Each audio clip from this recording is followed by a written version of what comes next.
Abonnez-vous, Bossi. Voilà, Pro TV. Ma vraie chérie, ma beauté d'argent. Abonnez-vous, s'abonnez-vous. Très abonnés. Bossi, voilà, TV qui t'encose. Abonnez-vous. Bossi, voilà, TV. Oh.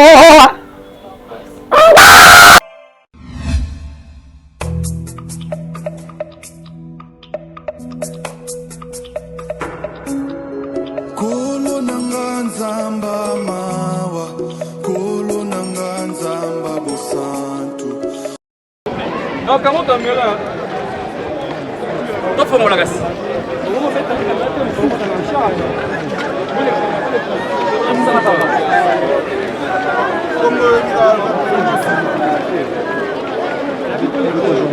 S'il vous plaît, t'as fait.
On va commencer avec notre programme. Descends à la bicycle à la vidéo. S'il vous plaît.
De messieurs Arthur Niembo, Mustapha et Mutombo Bouichi, d'heureuse mémoire.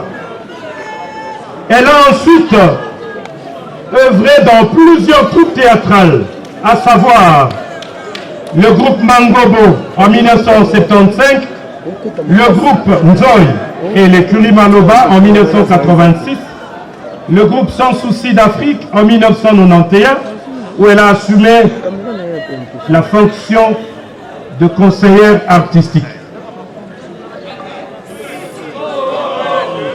Femme dynamique, elle a créé son propre groupe dénommé Okapi d'abord et qui deviendra ensuite Académie des Stars et Ballets en 2006 et qu'elle va diriger durant ces 15 ans. Puis l'Académie des stars et ballets va devenir Académie des stars internationale. Membre effective et active au sein de l'Association nationale du théâtre populaire et cinéma, ANTPC en sigle, elle était conseillère. Mais également, elle était membre et vice-présidente de la corporation Corfac. Maman Chako, comme vous pouvez calculer, elle a donc 48 ans de scène.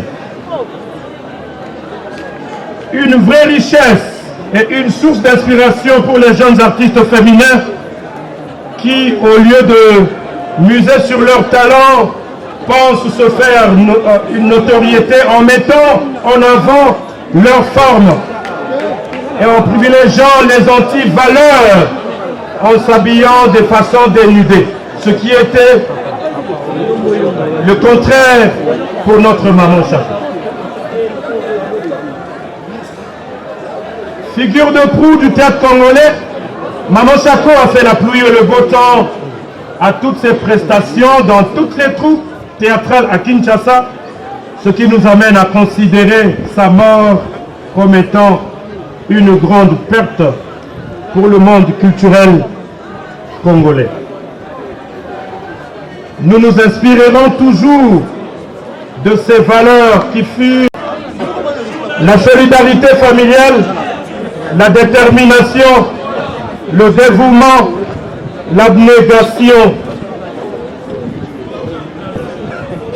Voilà donc en quelques lignes ce que nous pouvons retenir de ce qu'elle a été, celle que nous pleurons ce jour et qui était pour chacun, pour d'autres, une fille, nièce, grande sœur, petite sœur, tante, grand-mère, belle-sœur et amie, ainsi que collègue de travail. Que son âme repose dans la paix du Seigneur en attendant le retour glorieux du Christ, lui dont le Père agit sur nous au travers de ses voies insondables. Pour clore avec ce mot, nous ne pouvons que dire mille merci à Maman Chako et tous ensemble nous disons bravo l'artiste. Est-ce qu'on peut applaudir très très fort pour la carrière, pour la vie, mesdames et messieurs?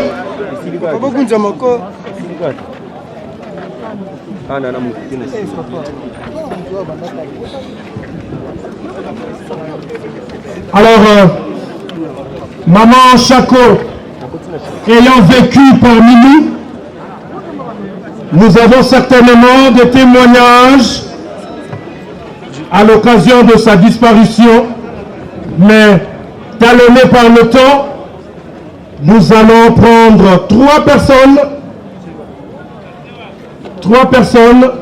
à savoir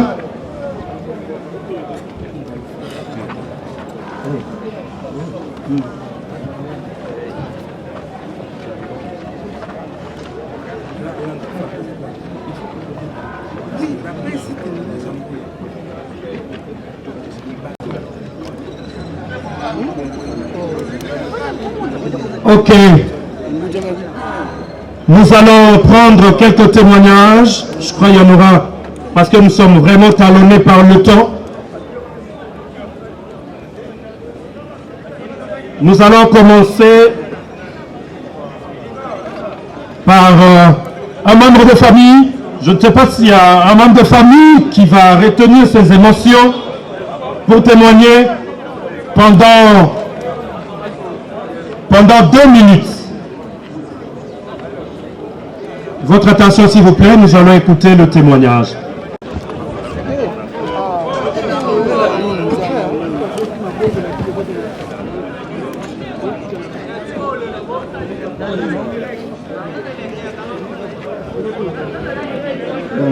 témoignage na ngai ezali ke mama moto abokoli ngai ntina azalaki mwa moke. Témoignage na ngai ezali mama moto abokoli ngai mpo naza kogoli abotoli nga kota papa na nga banda na age ya 5 ans. awo banda ti akolisi nga atangisi nga ti nakomi na niveau oyo akopesanga kaka conseil na ndenge mpe nazongota mpe ayopesanga kaka conseil ezala boye kozala maboko milai te kobimaka te so bayebi so respecte aire ayebisi nga lisusu zalaka poli na makambo nyonso apresente nga mpe na bato partout nazalaki mpe aolakisa nga mpe pa bato baartiste ebele bayebi ngai alakisi nga mpe ntina ba RTNC antenne A tokende barêve batournage bapublicité naota koleka mpe na publicité ya moustiquaire alakisi ngai makambo ebele apesi nga conseil na ndenge mpe jour asuka ava kufa nakenda otike na wenze juste pembeni na biso wana tozalaki na ye nauti pa papa espere esangaka nazonga nazongi après na kiotike na wenze juste pembeni na biso na tike asali bamarché alie mpe na ndenge mpe ayotika ngai eloko na orache kaka mpe baconseil na apesanga na ndenge abokoli ngai na ndenge akolisi ngai niveau. Merci.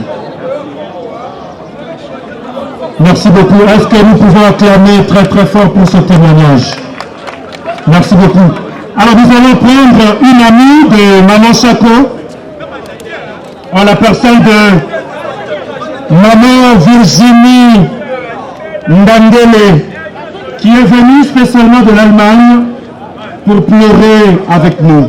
Nous allons l'écouter.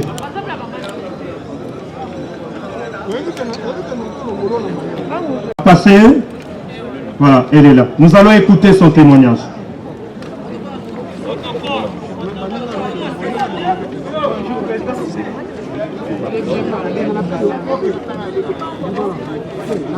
Mama Chako epai na ngai azalaki lisusu camarade te. Mama Chako akomaki famille na ngai.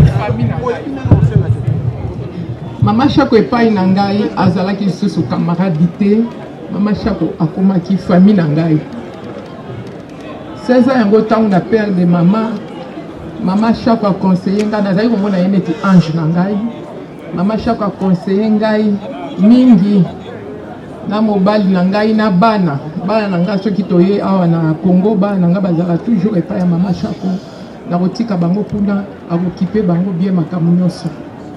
Mais na kopesa témoignage moko jour mosusu tobimaki na Mama Chako toyaki mwa retard na india wana po tokende kolala mbala moko bakuluna bakolanda biso nga na kimi deja kokima te nga bite na kima na kimi na komi na porte abi kokima te bana ngo bapusani pembe na bibino bopesanga machete wana nga siko nazobanga ngai babambi Mama Chako mate abi bopesanga bino bokolala Mama Chako eza yo mama eza yo abotoli bana wana machete abi bino nde bato bokende kolala nga na kolala te nga Mama Chako na bashege na bakuluna abi bano bazela lobi na kogangela bango so na moni bango donc makambe belé asali na vie na ngai mususu moye ya koloba ezali te donc atiki bana na nga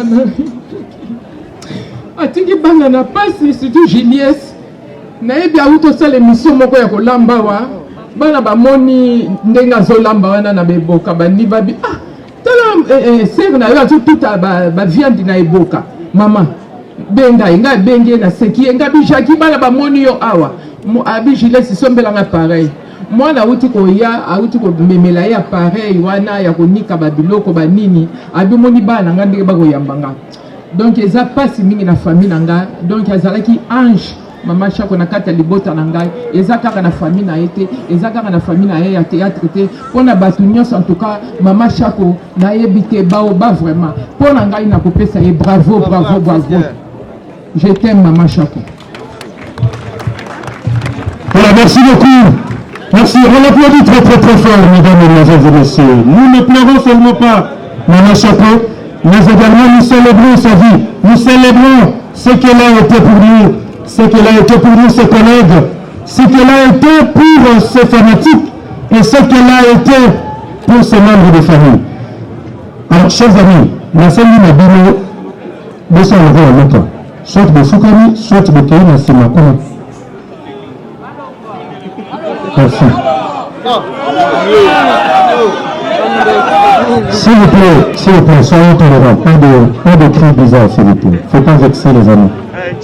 Mademoiselle, voilà. Les amis, les prix, les seigneurs, avec les témoignages, bon, vous allez nous excuser, on ne va pas prendre tout le monde. Il y a que Batoubazan est donné, Batika a mauvais souvenir, il y a maman chapeau, mais que vous venez, compte tenu à temps, on ne va pas prendre tout le monde. Tobengi Ndeko Shaba Moskovic, oyo azali parmi bato bayambaki maman chapeau na mosala, aya kopesa témoignage na yo. Monsieur Shaba, s'il vous plaît.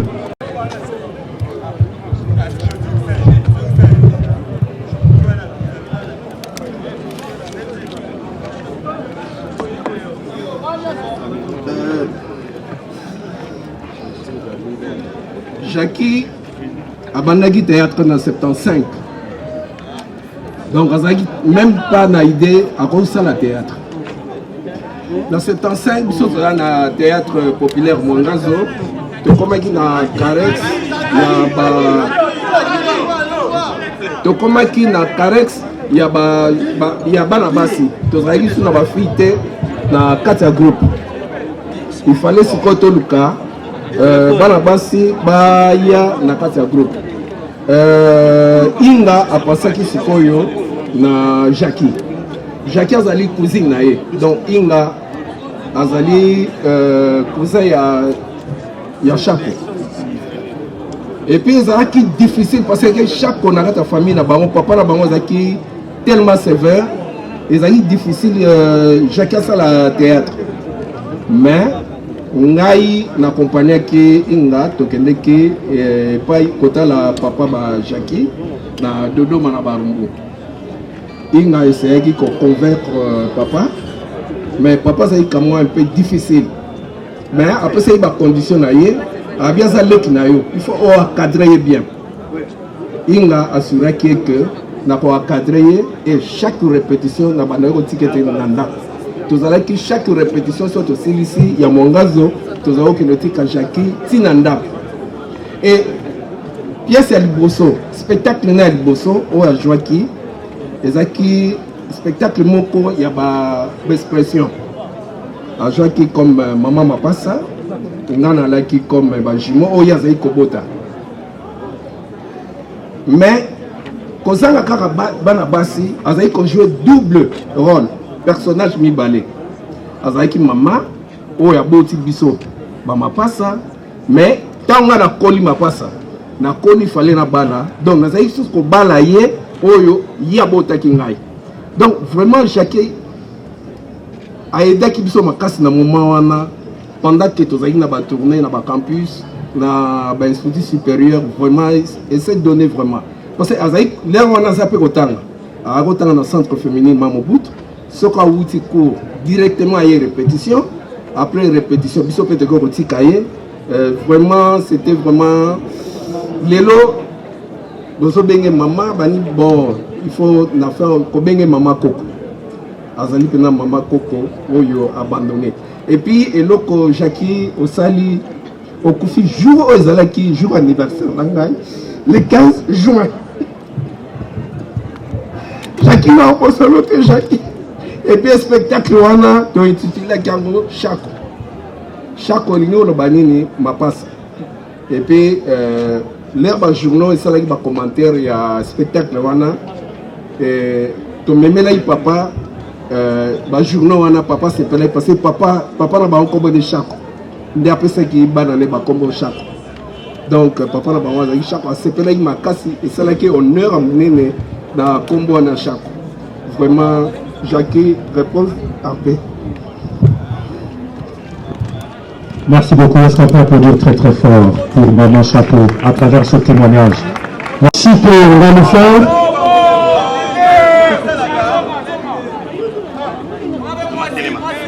Alors que Bandi va présenter le faire et puis tu ressources à la maman Alinga pour la clôturer la série. pendant une minute, mais que vous avez vraiment vécu avec elle. Mais ce que ça synthèse vraiment, compte tenu il y a contrainte et il y a temps. Merci, papa modérateur. On a une minute, il faut le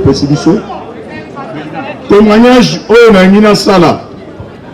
On a interpellé les artistes comédiens. On a parlé de la discipline qu'avait Maman Chako. Dans le sala. Touti Brazzaville. Suite, il y a arrivé tardive dans un spectacle Moko. Na suspenda qui est à partir de Brazzaville. On a un directeur artistique et financier à Mango. Na tangi na mbongo na ye. Na ye kufutere yango na Kinshasa. Elle était restée là-même. Soumise. Jour il a levé à suspension na ye. Na pessier caché na ye. 6 mois après. 6 mois après. Nakanga Kinambongo, na punition. Abinangai, merci papa. Oyo ekopé sanga makasi, na continuer vous salangai. Est-ce que vous, là, Bokoko Karosala et l'autre Oyo maman, Oyo lelo atiki biso, pour être lobby, vous méritez ba honneur Oyo a mérité lelo. Sans l'ordre, sans la discipline, na musala na biso, kokende liboso et ça passe. Merci. Merci beaucoup, président Renfort. Tu dételi Maman Chako Maboko Makasi. Alors, Maman Linga Azali prête, votre ressource à Naye. Après les témoignages, nous allons écouter un mot de la famille. Abonnez-vous, Bossi, voilà, Pro TV, ma vraie chérie, ma beauté d'argent. Abonnez-vous, s'abonnez-vous, reste abonné. Bossi, voilà, TV qui t'encose. Abonnez-vous, Bossi, voilà, TV. Oh!